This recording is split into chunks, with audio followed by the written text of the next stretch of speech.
So I came across this large entry mat in Menards for about $10 and had a fun Halloween idea for it.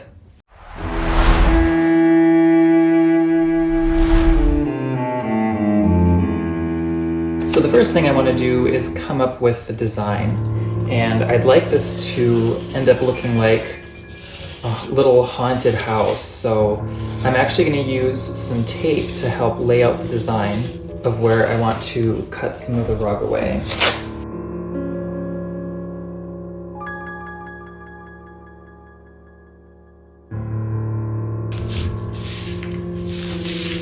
So for the most part, I have the roof line figured out. So I'm just going to use the scissors and trim some of that rug away.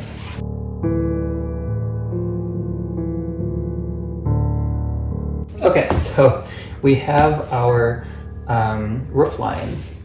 So the next thing I'm actually going to do is just cut in just a little tiny bit and cut in a little bit on the other side as well. And then just cut a straight line all the way down the rug.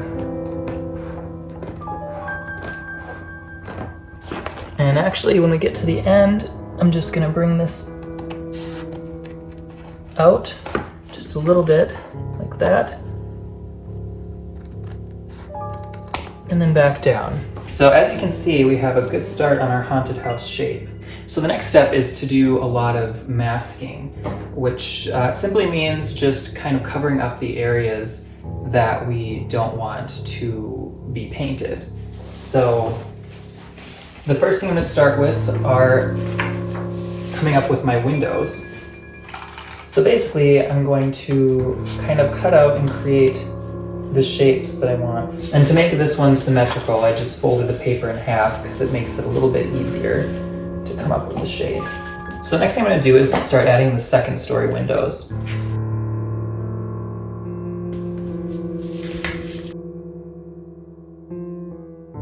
So here we have one window. Now I'm actually going to switch to my thinner masking tape because I want it to look like the front door is opening.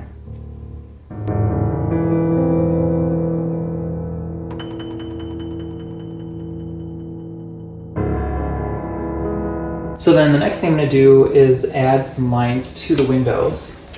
So all I'm going to do is use the thin tape and just kind of place it up and down. And for the side ones, I'm actually going to have them a little bit at angles just because it adds to the spooky look of our little haunted house. But I usually do keep the vertical ones straight up and down.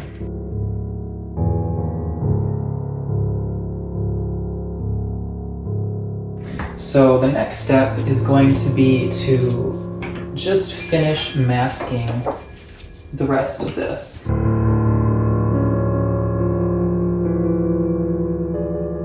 Okay, so I think we have everything masked, so now I'm just going to kind of press down to make sure that these tape edges are sealed nice and tight. And then the next thing will be to bring this outside.